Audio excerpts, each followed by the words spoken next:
What is going on, everybody? A special live stream to bring to you guys here. Our round 4 prize picks targets and a collaboration with Degenerate75. So going to go ahead and bring them onto the screen right now. Go ahead and introduce yourself. What is going on, man?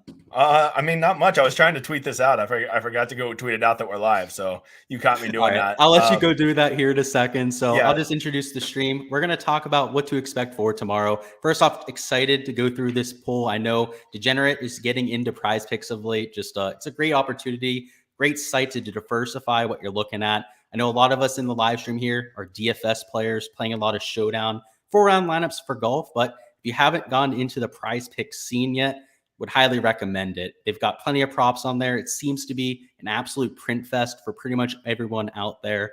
And again, we're going to cover a lot of our top props here, and hopefully Sunday can be a print fest for us going forward. So were you able to get that tweeted out there?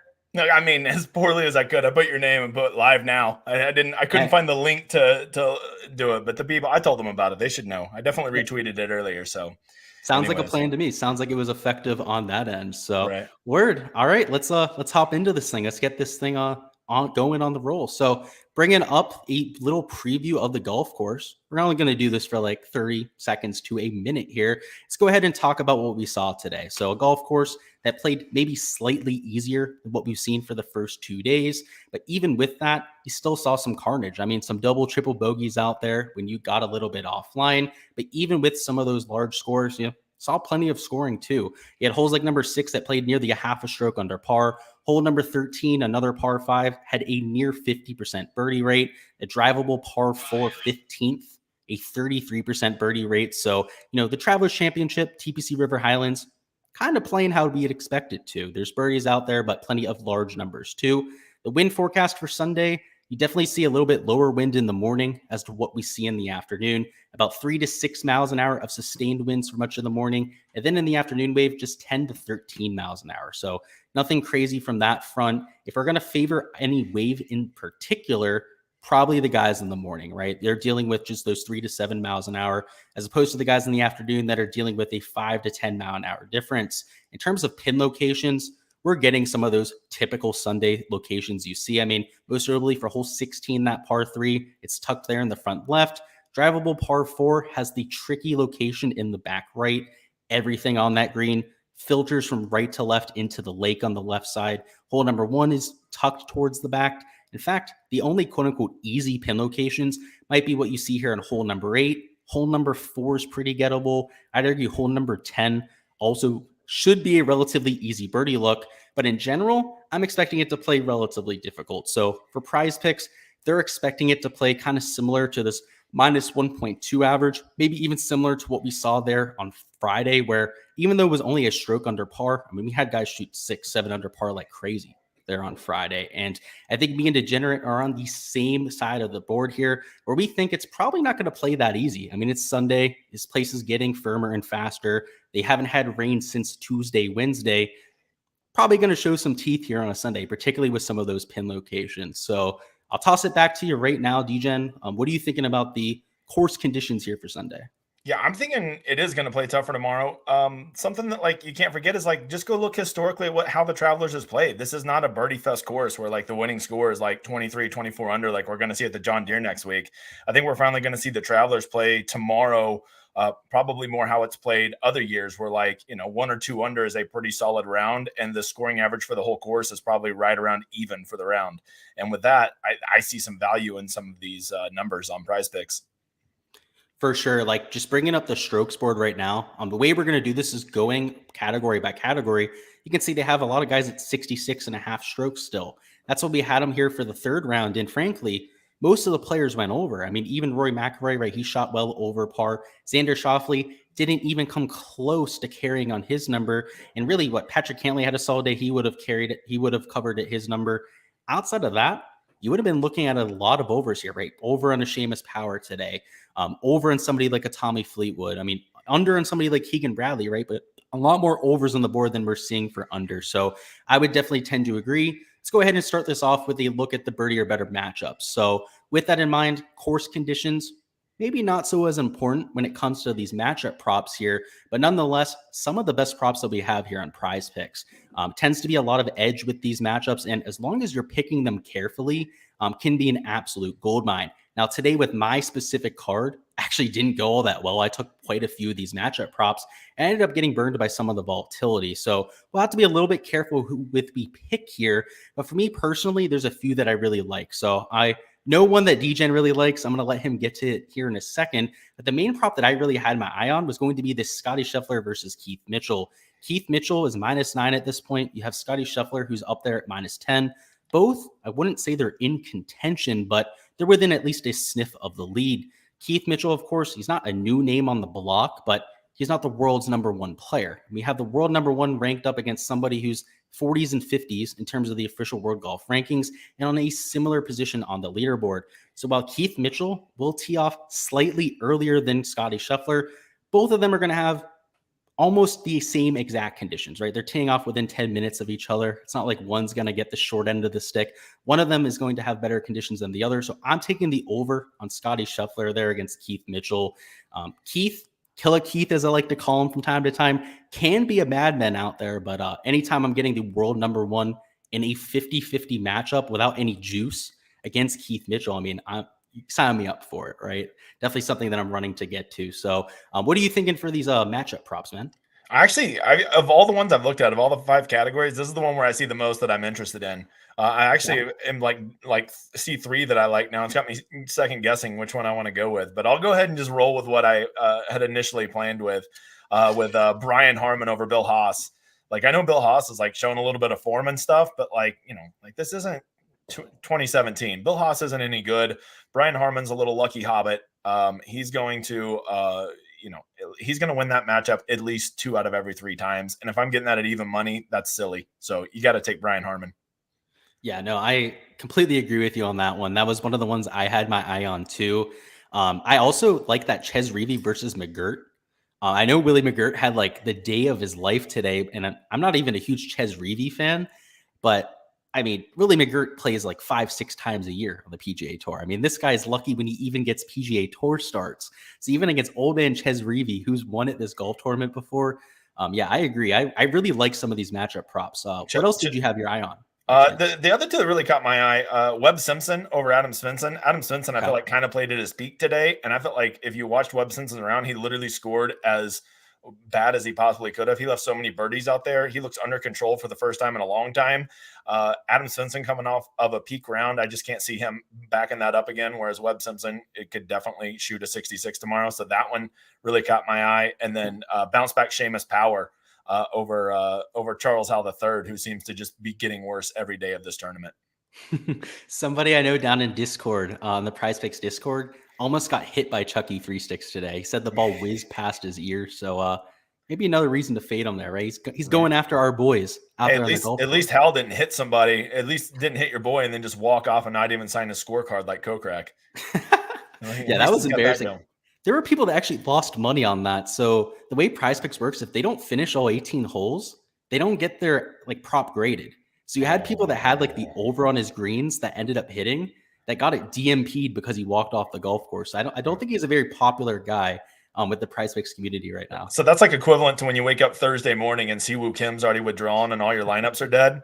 I guess that's the Prize Pick equivalent. Yeah, or Jason Day wakes up, with a bad back or whatever and goes, yeah, fuck this. I'm not playing today. He just wants to go to Disney World. His back's fine.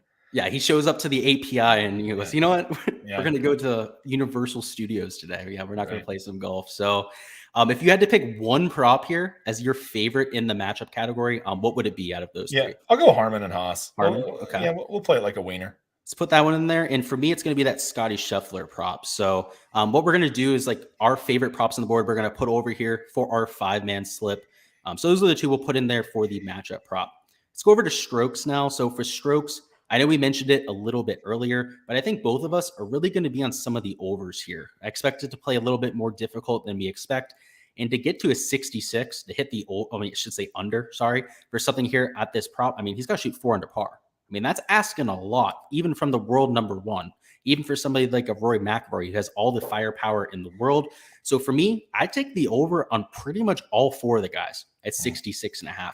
Patrick Cantlay, Xander Schauffele, Rory McIlroy, Scotty Scheffler. It's not like I'm fading them in DFS tomorrow. I think, more than liable to go out there, shoot 3 to 4 under par. But from a 50-50 standpoint, I'm not sure if they actually have that in them. So if I had to pick one as my favorite out of all of them, it probably would be Rory McIlroy, just based on what we've seen over the last 2 rounds.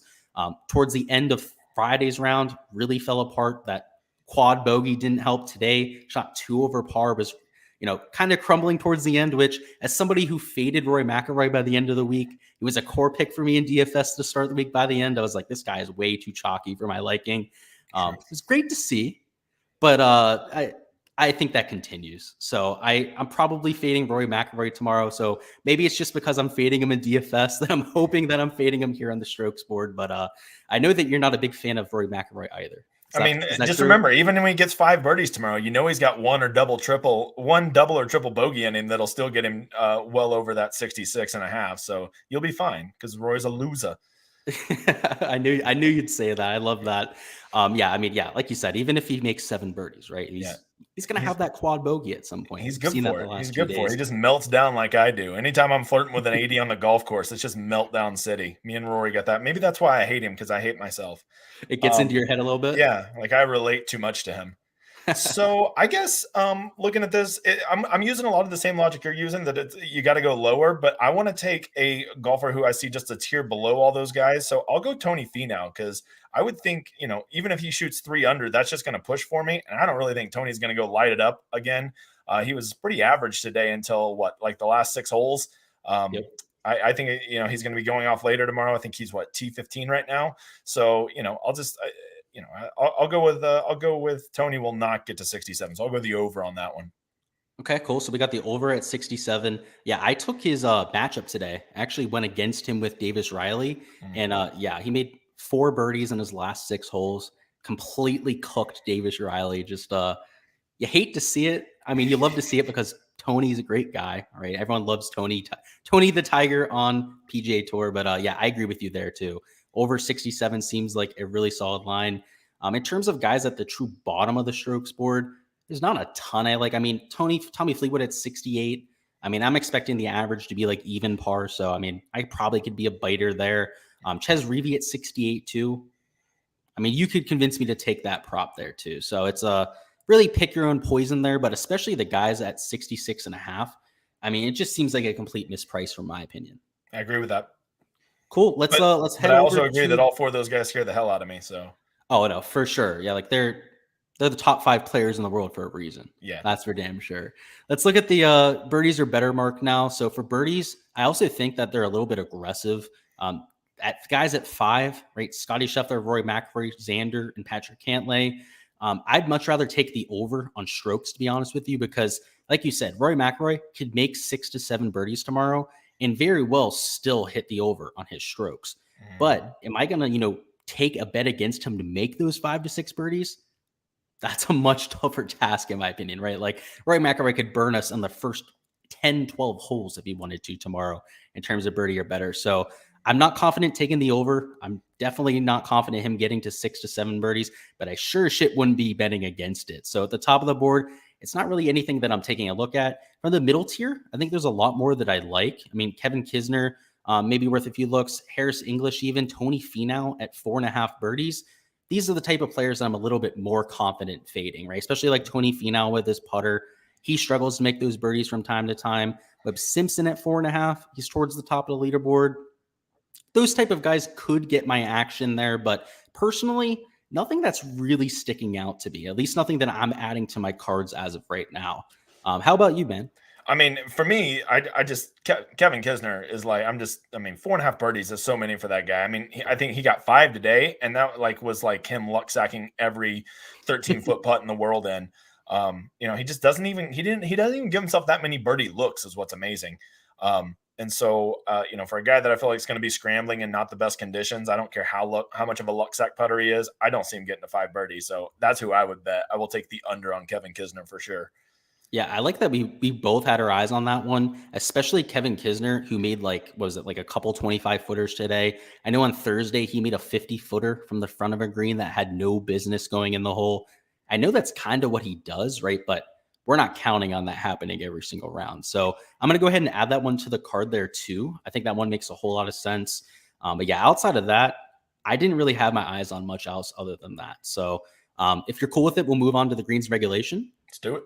All right, sweet. So let's move into the greens where greens and fairways, there's been a lot of data on the golf course at this point. The Prize Picks lines makers obviously have a lot to go off of. So do we. So a lot of the lines here seem appropriate. But given that it's Sunday, we have some of those tucked pin locations, kind of like strokes and birdies.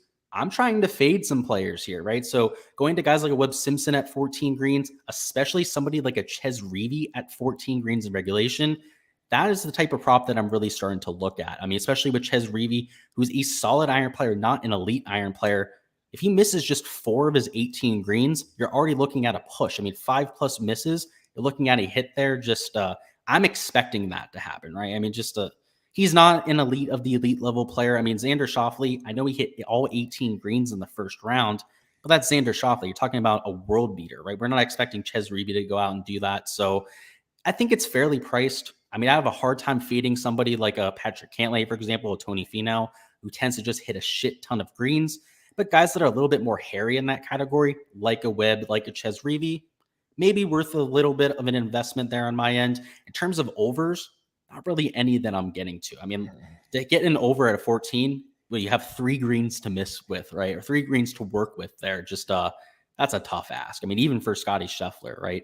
I mean, if he hits a shot that bounces over the green with these firm and fast conditions, that's 1 miss right there. A bad drive, he puts himself out of position off the tee. He might not even have a chance to hit the green. So just it's probably going to be a fade across the board for me. Not that many props that I'm taking a look at. But like I said, I'd be leaning the under if anything.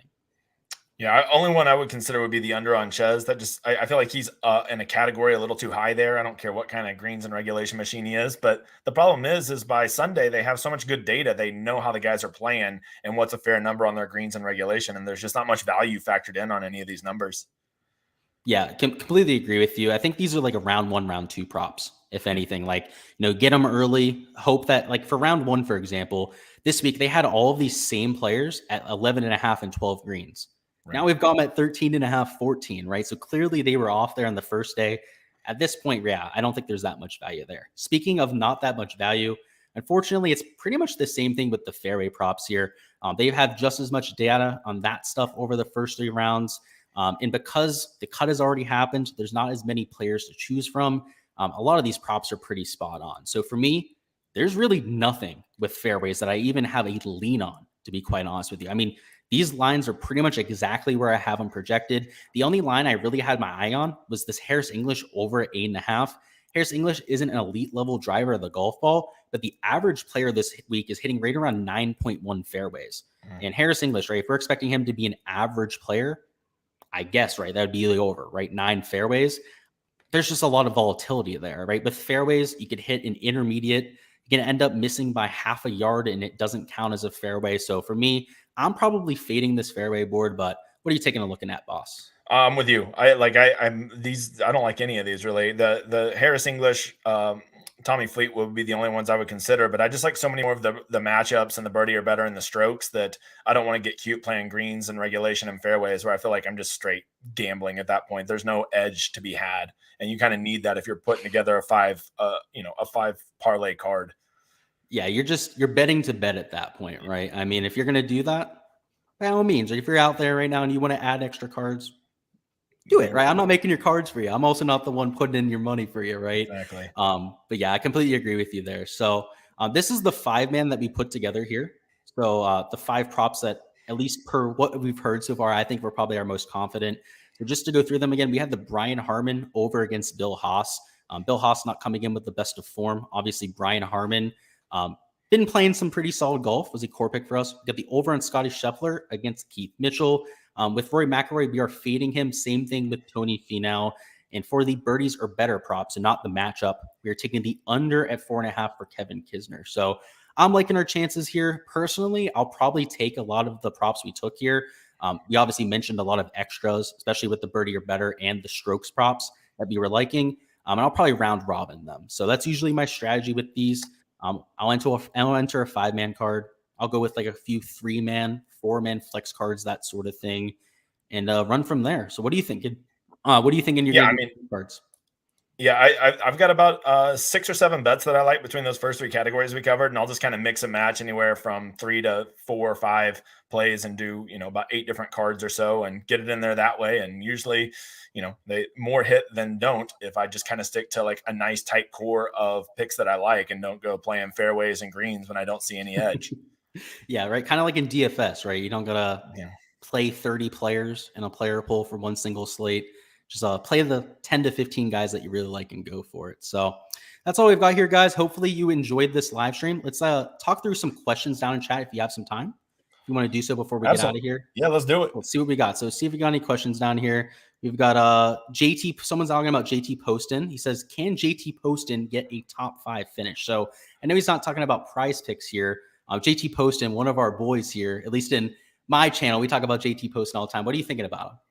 Are we talking DFS or are we talking betting? DFS outright. Okay, he's asking about top 5. Yeah, DFS. I got all kinds of opinions. He's on my list of potential bounce back tomorrows. I love guys that kind of just didn't really kill it today, so people will think they can never do good tomorrow. So give me some JT Poston. We saw what he can do Thursday. Like this is a course he can play on. For sure, yeah, and he missed a few putts today too. He had like a few 5 to 10 footers, and he can roll it. So. JT Poston can roll it. Yeah, that's for sure. Maxwell asked about Showdown Stream. I did do one a little bit earlier. Dake Boy Lewis doesn't seem to be a big fan of Tommy Fleetwood. Yeah, I agree. I was taking the over on him, if anything. And Cloudsy says low-key like Xander's matchup. Who is he playing against? Just out of curiosity. Let's see. Davis Riley. Oof. I have a hard time betting against Davis Riley, man. Yeah. I think Degenerate actually had the under. Isn't that right? Well, yeah. On that one, I like if we're doing birdies or better, Davis Riley's kind of my dude tomorrow. I'm rolling with him. I think he's going to make a big run. He's a good Sunday scorer. He has not been putting well. And I just think that he's been ball striking and it's going to work out. Xander, I just don't think he's like a real winner that's going to go out and shoot a 65 tomorrow. So I would be careful thinking that that's an easy layup. Yeah, I completely agree with you there. And by the way, that was music to my ears because I have Davis Riley in my one live lineup in the GPP this week. So if he goes out there and he shoots like 7 under par tomorrow, it'll be a good Sunday. So I appreciate everyone stopping by. I appreciate you collabing with me for this. It was an awesome time. Hopefully everyone got a lot out of this live stream, I should say. By the way, everyone check out his Degenerate75's channel. Right. He's got a YouTube channel of his own. You can see in the background, he's got the graphic up there. Also, a link to his channel is down in the description. He's always doing Showdown content. One of the most consistent guys out there with the content, always dropping it literally like a half an hour after the slate ends. I mean, you're the first to it every single time. So everyone make sure to subscribe to his channel. I watch it every single time I'm doing Showdown content. Always great to see what other bright people in the industry are doing. But also let us know where we can find you on social media. Yeah, so on, man, I thought I put it down on my thing. The Degenerate75 on Twitter, and you can follow me on Twitter, and then I'm the Degenerate75, I think, on YouTube. Do Showdown content. I think I'm going to start mixing in some of this prize pick stuff into the end of that show because I am enjoying it. And I gotta just tell you real quick, I got a message from one of my people saying, you're on Gsluke show. Oh, there's my little thing right there. He said, why are you doing a show with the competition? And I just want to say, like, I just feel like we're the only ones out there that are doing good Showdown content. And like, we have such different styles, but yet such good information. And it's not just the same information that like, I think people should be watching us both and kind of picking and choosing the good stuff from each content, making their own picks. And that's how you'll be successful. Cause I don't have all the answers. You don't have all the answers, but I bet between both of us, they're going to get almost every answer they need to be successful. So I just want to thank you for being on here. I'm a big fan of your work. I don't see you as competition. I see you as my brother. Absolutely. I really couldn't have said it better myself, to be honest with you. If you're only watching one piece of content a week, I mean, what are you even doing, right? Mm-hmm. What are you doing with your 3 days between Monday and Wednesday, right? You got all those hours. If you want to just get it from one thing, just go pay your $75 to those donkey tout sites and let them spoon feed you picks if that's what you want to do. But if you want to think for yourself, all those. I don't know what to talk about. If you want to think for yourself, watch multiple pieces of content and pick and choose what you take from them, and then make your own picks. It's a simple game, people. Absolutely. That's how you print money in DFS. Amen. So with that, guys, I appreciate all of you stopping by for the live stream. I'll see you guys next time. Maybe we'll have some more collabs coming in the future. Who knows? We'll have to see. And best of luck, fellas, with your slips.